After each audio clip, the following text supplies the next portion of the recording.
My dear students, class 12 chemistry chapter number 1 দ্ৰবজ এটা আলোচনা কৰি আছিল অলৰেডি পাঠস্থ প্ৰশ্নমালা 2.6 2.7 পুৰণা কিতাপৰ 2.6 হয় 2.7 নতুন কিতাপৰ চ্যাপ্টাৰ নম্বৰ 1 ত এটা আছে অতি এই দুটাই আমি আলোচনা কৰিছো ইম্পৰ্টেন্ট হয় এই দুটা প্ৰশ্ন সমাধান কৰি দিয়া হৈছে তোমালোকে চাই লবা আজি এই দুটা সূত্ৰ হেনৰি সূত্ৰৰ জৰিয়তে কৰিব পাৰো হেনৰি সূত্ৰ কাক বলে হেনৰি সূত্ৰ প্ৰকাশ ৰাখে কি হেনৰি সূত্ৰ তাৎপৰ্য কি হে সকলোবোৰ আমি আলোচনা কৰিছো তোমালোকে হেটো প্ৰ্যাকটিস কৰি লবা আজি আমি এটা নতুন সূত্ৰ আলোচনা কৰিম হেটো হৈছে ৰাউল্টৰ সূত্ৰ আৰু ৰাউল্টৰ সূত্ৰটো এটো বিশেষকৈ জলীয় পদাৰ্থৰ দ্ৰৱৰ বাষ্পীয় চাপ ভেপাৰ প্ৰেসাৰ অফ লিকুইড সলিউশন অৰ্থাৎ জলীয় পদাৰ্থৰ দ্ৰৱৰ যে বাষ্পীয় চাপ তাৰ ওপৰত ভিত্তি কৰি এটা সূত্ৰ দিয়া হয় সেই সূত্ৰটোক ৰাউল্টৰ সূত্ৰ বুলি কোৱা হয় ওকে সো ৰাউল্টৰ সূত্ৰটো আমি আজি আলোচনা কৰিম ইয়াতে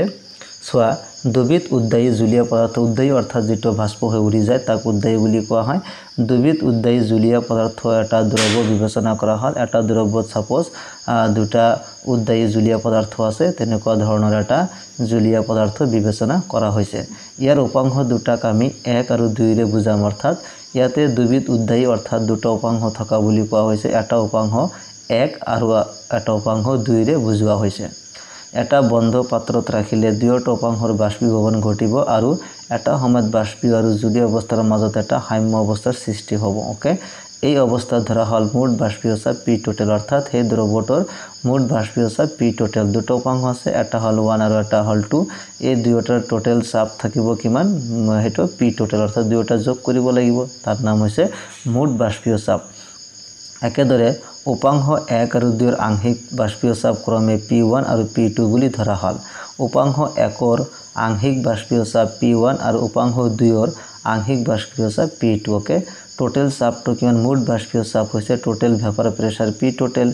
আৰু উপাংশ 1 ৰ কাৰণে আংশিক অৰ্থাৎ পাৰ্শিয়াল প্ৰেসাৰ আংশিক চাপ আংশিক বাষ্পীয় চাপ কিমান P1 আৰু উপাংশ 2 ৰ কাৰণে আংশিক বাষ্পীয় চাপ P2 ওকে গতিকে এই P1 আৰু P2 ধৰি লোৱা হল এতিয়া ফ্ৰান্সৰ ৰসায়নবিদ ফ্ৰান্সোৱা মাৰ্ট ৰাউল্টে আংশিক চাপ আৰু মোল ভগ্নাংশৰ সম্পৰ্কটো প্ৰতিষ্ঠা কৰিছিল কাৰণ এই আংশিক বাষ্পীয় চাপটো কাৰ লগত জড়িত উপাংশ 1 আৰু উপাংশ 2 ৰ মোল ভগ্নাংশ ক্ৰমে x1 আৰু x2 ৰ সৈতে সম্পৰ্কিত উপাংশ 1 ৰ মোল ভগ্নাংশ x1 উপাংশ 2 ৰ মোল ভগ্নাংশ x2 গতিকে এই বাষ্পীয় চাপটো মোল ভগ্নাংশৰ সৈতে সম্পৰ্কিত আৰু তাৰে সৈতে এটা জড়িত সূত্ৰ আগবঢ়াইছিল ৰাউল্টে আৰু সেই কাৰণে ইয়াকে কি বুলি কোৱা হয় ৰাউল্টৰ সূত্ৰ বুলি কোৱা হয় ওকে গতিকে ৰাউল্টৰ সূত্ৰটো কাৰ লগত জড়িত মোল ভগ্নাংশৰ লগত জড়িত এতিয়া এই ৰাউল্টৰ সূত্ৰটো আমি গাণিতিকভাৱে কেনেকৈ প্ৰকাশ কৰা হয় এইটো আলোচনা কৰিম ওকে সোয়া তেনেহলে ৰাউল্টৰ সূত্ৰ যিখিনি বেসিক কনসেপ্ট আছিল এটা আছিল আমাৰ P total okay P total মানে হৈছে মুঠ বাষ্পীয় চাপ দ্ৰৱটোৰ মুঠ বাষ্পীয় চাপ কিৰে বুজা হৈছে পি টোটাল আৰু ইয়াতে দুটা উপাংশ লোৱা হৈছে এটা হৈছে উপাংশ 1 আৰু এটা হৈছে উপাংশ 2 তোমালোকে উপাংশ a আৰু উপাংশ b লৈ কৰিব পাৰা ওকে যেহেতু এনসিআৰটিত 1 আৰু 2 ৰে কৰা হৈছে গতি 1 আৰু 2 আমি এইটো আলোচনা কৰি কনসেপ্টটো বুজিলাম আৰু তেতিয়া কনসেপ্টটো বুজি পোৱাৰ পিছত তেতিয়া উপাংশ a বা উপাংশ b দিয়া থাকিলে তোমালোকে এনে তেতিয়া কৰিব পাৰিব ওকে গতিকে উপাংশ 1 যেটো আছে উপাংশ 1 ৰ যেটো বাষ্পীয় চাপ তাক আমি P1 ৰে বুজাম আৰু উপাংশ যেটো 2 আছে 2 ৰ বাষ্পীয় চাপটো আমি P2 ৰে বুজাম আকৌ উপাংশ 1 যেটো আছে উপাংশ 1 ৰ যেটো মোল ভগ্নাংশ হেতুক আমি x1 ৰে বুজাম আৰু উপাংশ 2 যেটো আছে তাৰ মোল ভগ্নাংশটো আমি x2 ৰে বুজাম বুজি পাইছে নিশ্চয় এতিয়া গতে ৰাউল্টৰ সূত্ৰত আমি এনেকৈ কনসিডাৰ কৰিলাম মোল ভগ্নাংশৰ সৈতে সম্পৰ্কিত হয় হেতু কিন্তু তোমালোকে মনত ৰাখিবা ওকে এতিয়া সোয়া ইয়াতে যেটো ৰাউল্টৰ সূত্ৰ প্ৰথমতে ৰাউল্টৰ সূত্ৰটোৰ এটা যেটো স্টেটমেন্ট আছে বা বিবৃতি আছে হেতু প্ৰথমতে আমি জানিলাম সোয়া উদ্দায়ী জলীয় পদাৰ্থৰ দ্ৰৱৰ প্ৰত্যেকটো উপাংশৰ আংশিক বাষ্পীয় চাপ উপাংশটোৰ মোল ভগ্নাংশৰ সমানুপাতিক ওকে এইটো হল আমাৰ ৰাউল্টৰ সূত্ৰ ষ্টেটমেণ্ট এইটো তোমালোকে মুখস্থ কৰিব লাগিব। পৰীক্ষা যদি আহে ৰাউল্টৰ সূত্ৰটো লিখা তেনেহ'লে এইটো লিখিব লাগিব। ৰাউল্টৰ সূত্ৰটো কি? ৰাউল্টৰ সূত্ৰটো হ'ল ইয়াৰ পৰা লিখিব লাগিব। ৰাউল্টৰ সূত্ৰটো হ'ল উদ্বায়ী জুলীয়া পদাৰ্থৰ দ্ৰৱৰ প্ৰত্যেকটো, ইয়াতে প্ৰত্যেকটো লেখা হৈছে, এইটো ভুল আছে, এইটো প্ৰত্যেকটো হ'ব। প্ৰত্যেকটো উপাংশৰ আংশিক বাষ্পীয় চাপ অৰ্থাৎ পাৰ্চিয়েল ভেপাৰ প্ৰেছাৰ, প্ৰত্যেকটো উপাংশৰ আংশিক বাষ্পীয় চাপ উপাংশটোৰ মূল ভগ্নাংশৰ সমানুপাতিক। অৰ্থাৎ যিটো উপাংশৰ বাষ্পীয় চাপ সেইটো উপাংশৰ যিটো মূল ভগ্নাংশ আছে তাৰ কি সমানুপাতিক। অৰ্থাৎ সমানুপাতিক ইয়াতে আমি অৰ্থাৎ যিমানেই বাষ্পীয় চাপ বাঢ়িব মূল ভগ্নাংশ বাঢ়িব, বাষ্পীয় চাপ কমিব মূল ভগ্নাংশ কমিব, সেই কনচেপ্টটো আছে। গতিকে উদ্বায়ী জুলীয়া পদাৰ্থৰ দ্ৰৱৰ প্ৰত্যেকটো উপাংশৰ আংশিক বাষ্পীয় চাপ উপাংশটোৰ কি হয় মূল ভগ্নাংশৰ সমানুপাতিক হয়। এইটো আছিল আমাৰ ৰাউল্টৰ সূত্ৰ। ইয়াতে দিছে অৰ্থাৎ উপাংশ 1ৰ ভাৱে উপাংশ 2ৰ ভাৱে এইটো আমি পাম। ওকে, চোৱা, গতিকে উপাংশ 1ৰ কাৰণে আমি পাওঁ উপাংশ 1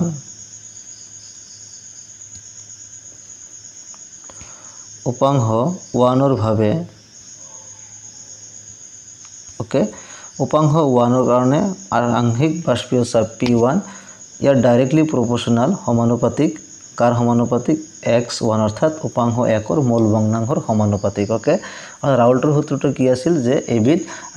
জুলীয়া পদাৰ্থ দ্ৰৱ এটাৰ, উদ্বায়ী জুলীয়া পদাৰ্থ দ্ৰৱ এটাৰ প্ৰত্যেকটো উপাংশৰ আংশিক বাষ্পীয় চাপ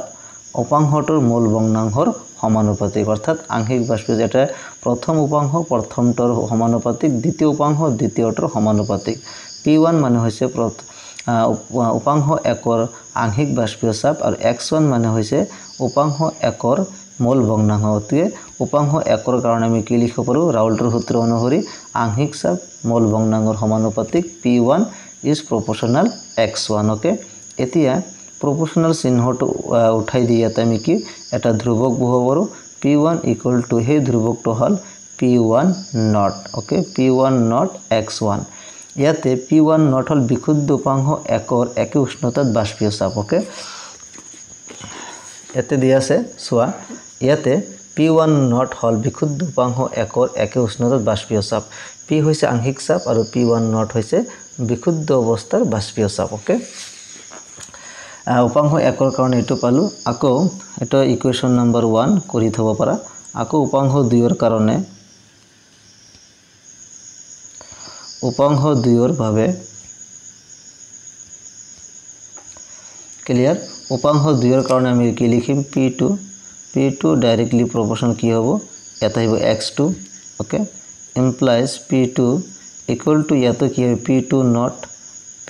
নট আৰু কি আহিব x2। ইয়াতে P2 নট কি বিশুদ্ধ উপাংশ 2ৰ বাষ্পীয় চাপ, P1 নট আছিল বিশুদ্ধ উপাংশ 1ৰ একে উষ্ণতাত বাষ্পীয় চাপ আৰু P2 নট হৈছে একে উষ্ণতাত অৰ্থাৎ উপাংশ 2ৰ কি হ'ব বাষ্পীয় চাপ। এইটো ইকুৱেশ্যন নম্বৰ 2 কৰা হ'ল। এতিয়া আমি ডেল্টনৰ এটা সূত্ৰ পাম। ডেল্টনৰ সূত্ৰ মতে কোনো এটা ইয়াতে লিখা আছে, চোৱা, এইখিনি আমি লিখিলোঁ। তাৰপিছত চোৱা, ডেল্টনৰ আংশিক চাপৰ সূত্ৰ মতে পাত্ৰটোত থকা দ্ৰৱৰ ওপৰত মুঠ চাপ দ্ৰৱটোৰ উপাংশসমূহৰ আংশিক চাপৰ যোগফলৰ সমান। ওকে, অৰ্থাৎ এটা দ্ৰৱৰ দুটা উপাংশ যদি দিয়া থাকে, যিকেইটা উপাংশ দিয়া থাকিব সেই উপাংশ কেইটাৰ যোগফল হ'ব দ্ৰৱটোৰ মুঠ চাপ। ওকে, এইটো ডেল্টনৰ আংশিক চাপৰ সূত্ৰ। গতিকে ইয়াতে ডেল্টনৰ আংশিক চাপৰ সূত্ৰ মতে আমি পাওঁ P টোটেল অৰ্থাৎ মুঠ বাষ্পীয় চাপ ইকুৱেল টু উপাংশৰ আংশিক চাপৰ যোগফলৰ সমান। এইটো উপাংশ দুটা, চ' P1 plus P2। Okay, P1 মানে হৈছে উপাংশ 1ৰ আংশিক বাষ্পীয় চাপ আৰু P2 হৈছে উপাংশ 2ৰ আংশিক বাষ্পীয় চাপ। অৰ্থাৎ এনেকৈ লিখিব পৰা 1 + 2 কৰিলেও হ'ব বা P1 + P2। P টোটেল অৰ্থাৎ মুঠ বাষ্পীয় চাপ equal to P1 + P2। Okay, এতিয়া P1 1 আৰু 2ৰ পৰা পাওঁ, চোৱা, P1ৰ মানটো কিমান? P1 not x1। Okay, plus আৰু P2ৰ মান কিমান দিয়া আছে? P2 not x2। ইয়াতে x1 প্ৰথম উপাংশটোৰ মূল ভগ্নাংশ, x2 দ্বিতীয় উপাংশটোৰ মূল ভগ্নাংশ। এইটো আমি ক'ৰ পৰা পাইছোঁ? 1 আৰু 2ৰ পৰা। ওকে, এইটো তোমালোকে ছাইডত লিখি ল'বা, 1 আৰু 2ৰ পৰা আমি এইটো পাইছোঁ। ওকে, কাৰণ 1 ৰ যেটো p1 ৰ মান 2 ৰ যেটো p2 ৰ মান জাস্ট ইয়াতে আমি বহুৱাই দিছো গতিকে 1 আৰু 2 ৰ পৰা পাও এনেকৈ লিখিব পাৰা ওকে এতিয়া ইয়াতে অলপমান সিম্পলিফাই কৰিব লাগিব x1 টো যদি আমি আগত লিখো x1 p1 not একে যেহেতু পুরন আছে x1 টো আগত লিখিলো প্লাস ঠিক তেনেকৈ ইয়াতে x2 p2 not এটা আমি আগত লিখিলো x1 x2 আমি জানো x1 plus x2 দুটো উপাংশৰ মূল ভগ্নাংশৰ যোগফল কিমান হয় 1 হয় এটা দ্ৰৱৰ দুটো উপাংশৰ মূল ভগ্নাংশৰ যোগফল 1 তিনিটো উপাংশৰ মূল ভগ্নাংশৰ যোগফল 1 n টো উপাংশ থাকিলে মূল ভগ্নাংশৰ যোগফল কিমান হয় 1 হয় গতিকে ইয়াৰ পৰা যদি আমি x1 ৰাখো ওকে x1 যদি ৰাখো তেনেহলে কিমান হ'ব 1 - x2 হ'ব কিয় x2 ৰ আগত প্লাস হফালে গলে মাইনাস হ'ব গতি x1 = 1 - x2 এতিয়া x1 যেটো আছে x1 ৰ মানটো ইয়াতে আমি বহাই দিম x1 আছে x1 ৰ মানটো কিমান 1 - x2 কে নিশ্চয় বুজি পাইছা x1 ৰ ঠাইত আমি 1 - x2 টো বহাই দিলো তোমালোকে ইয়াতে x2 ৰ ঠাইত মানটো বহাব পৰা হেতু হ'ব x2 ৰাখিলে 1 - x1 আহিব আৰু x1 ৰাখিলে 1 - x2 হ'ব কে দুয়োটা শুদ্ধ হ'ব p1 not লিখিলো ইয়াতে x2 p2 not okay x2 কি লিখিলো p2 not যেটো আছে সেইটো লিখিলো এতিয়া পূৰণ কৰি দিম p1 ৰ লগত 1 পূৰণ কৰিলে কি আহিব p1 not আৰু p1 not ৰ লগত x2 পূৰণ কৰিলে কি আহিব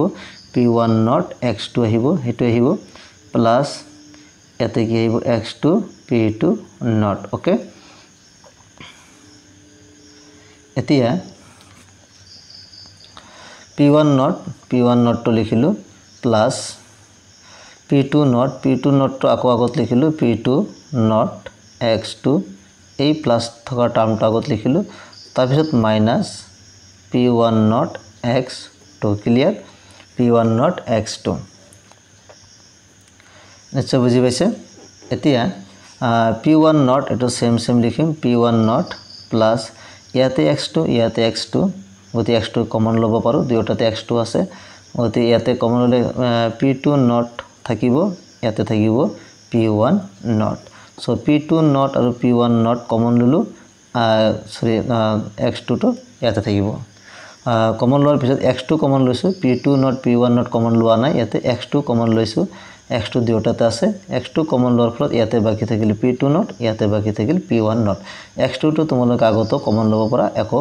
অসুবিধা নহয় গতিকে এটো p total পালো মোস্ট ইম্পৰ্টেন্ট হয় এটো প্ৰকাশ ৰাখি সো p total = মোট বাষ্পীয় চাপ = কিমান হয় p1 not plus p2 not minus p1 not x2 এতে p total to x2 মানে মূল ভগ্নাংশ ইয়াৰ সমানুপাতিক এই গোটেইখিনি আমি ধ্ৰুবক বুলি কনসিডাৰ কৰিব পাৰো p total = দ্বিতীয় উপাংশটোৰ মূল ভগ্নাংশৰ সমানুপাতিক আৰু প্ৰথম উপাংশটোৰ লগত কৰিব পাৰো যেতিয়া আমি ইয়াতে x2 ৰাখিম ওকে সোয়া ইয়াতে হদিছে p total = ইয়াতে ওলাইছে p1 not plus p2 not minus p1 not x2 okay গতিকে এইটো হল আমাৰ ৰাউল্টৰ সূত্ৰৰ প্ৰকাশ ৰাখি মোট বাষ্পীয় চাপ এতিয়া এই সূত্ৰৰ পৰা আমি কিছুমান কনক্লুজন বা সিদ্ধান্ত পাম আৰু এইটো পৰীক্ষাত আহে ইয়াৰ পৰা সুধিব পাৰে যে কণটা দ্ৰব্যৰ বাষ্পীয় চাপ মূল ভগ্নাংশৰ সমানুপাতিক বুলি দেখুৱা বা দুটো উপাংশ p1 আৰু p2 ৰ কাৰণে দেখুৱা যে বাষ্পীয় চাপ মূল ভগ্নাংশৰ লগত প্ৰত্যক্ষ সমানুপাতিক হয় এটো দেখুৱাব লাগে গতিকে হেটো তুমি ইয়াৰ পৰা কৰিব পাৰিবা আৰু ইয়াৰ পৰা আমি তিনিটা মান সিদ্ধান্ত পাম অৰ্থাৎ কনক্লুজন পাম হেটো আকৌ আমি পৰৱৰ্তী ভিডিঅ'টোত গ্ৰাফৰ জৰিয়তে আলোচনা কৰিম অৰ্থাৎ এটো গ্ৰাফ দিয়া আছে এটো অলপ বুজিব লাগিব কনসেপ্টটো ইয়াৰ পৰা কোৱেশ্চন কেতিয়াবা সুধি দিয়ে আৰু ইয়াতে তিনিটা কনক্লুজন আছে বা সিদ্ধান্ত আছে এই সিদ্ধান্তটো ৰাউল্টৰ সূত্ৰৰ পৰা আহিছে গতিকে এটো আমি পৰৱৰ্তী ভিডিঅ'টোত আলোচনা কৰিম